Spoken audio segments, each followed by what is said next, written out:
देखो भाई, बिजी रहने का जो फील है ना वो एक एडिक्टिंग होता है। तुम्हें लगता है तुम प्रोडक्टिव हो, तुम्हारे ईगो को सेटिस्फेक्शन मिलती है तो तुम बिजी हो, ताकि तुम दूसरों को बता सको कि तुम आज टेबल पे 8-10 घंटे थे, बैठे थे।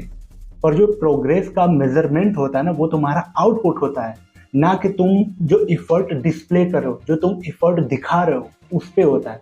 उस पे तो प्रोग्रेस का मेजरमेंट नहीं होता ना, वो तो तुम्हारे आउटपुट पे होता है।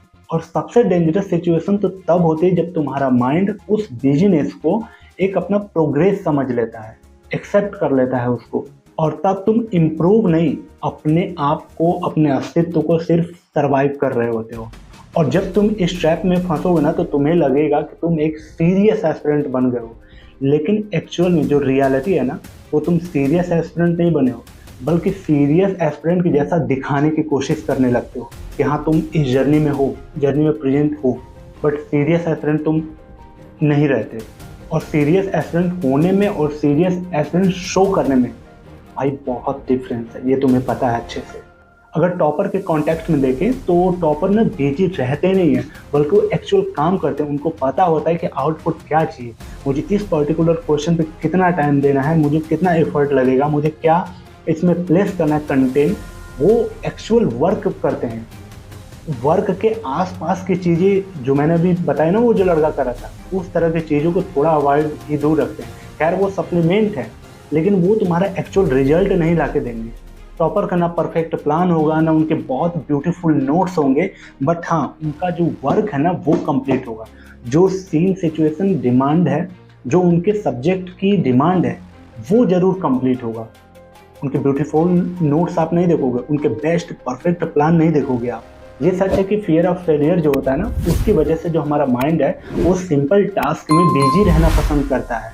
पर ये सच है कि ये जो बिजीनेस है, इसकी वजह से यूपीएससी किसी को सेलेक्ट नहीं करता, बल्कि वो तुम्हारे आउटपुट, वो तुम्हारे रिजल्ट से करता है। अगर तुम इस बिजनेस के चक्कर में फंसे हो, ट्रैप हो, तो सिर्फ तुम इतना करना कि जैसे आज जब तुम सोने जा रहे हो ना अपने टेबल से उतर के, तो सिर्फ अपने आप से इतना पूछना कि आज तुमने ऐसा क्या नया सीखा जो तुम्हें कल नहीं आ रहा था।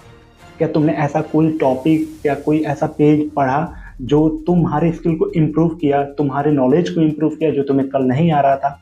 कौन से ऐसे सब्जेक्ट आज तुमने पढ़े, कौन से ऐसे नए टॉपिक पढ़े जिससे तुम्हारी नॉलेज इम्प्रूव हुई। आप एक बार जरूर अपने आप से पूछना, आपको उत्तर जरूर मिलेगा। आपको ध्यान दिला दूं कि ज़्यादा बिजी रहने वाले को ना यूपीएससी में कोई अवार्ड नहीं मिलता, और अवार्ड किसको मिलता है ये आपको बताने की ज़रूरत नहीं है, ये आप अच्छे से जानते हो। तो भाई बेवजह इस जर्नी में बिजी रहने से अच्छा है कि तुम एग्जाम के ट्रेंड को समझो, नेचर को समझो कैसा एग्जाम का जो क्वेश्चन है उसके पैटर्न कैसे आ रहे हैं, कैसे क्वेश्चन वो पूछ रहा है, उस टेम्परामेंट को फील करो। ठीक है, इस जर्नी में तुम प्रेजेंस रहो। ठीक है, ये एक्चुअल काम है तुम्हारा। और उसके बाद तुम अपना रूटीन फॉलो करो, और फिर अपने रूटीन में डे बाई डे अपना इम्प्रूवमेंट करते जाओ। जहाँ पे नीड है, जहाँ पे ज़रूरत है, उस हिसाब से तुम प्लान सेट करते चलो, अपने डायरेक्शन में चलते चलो। सिर्फ इतना ही।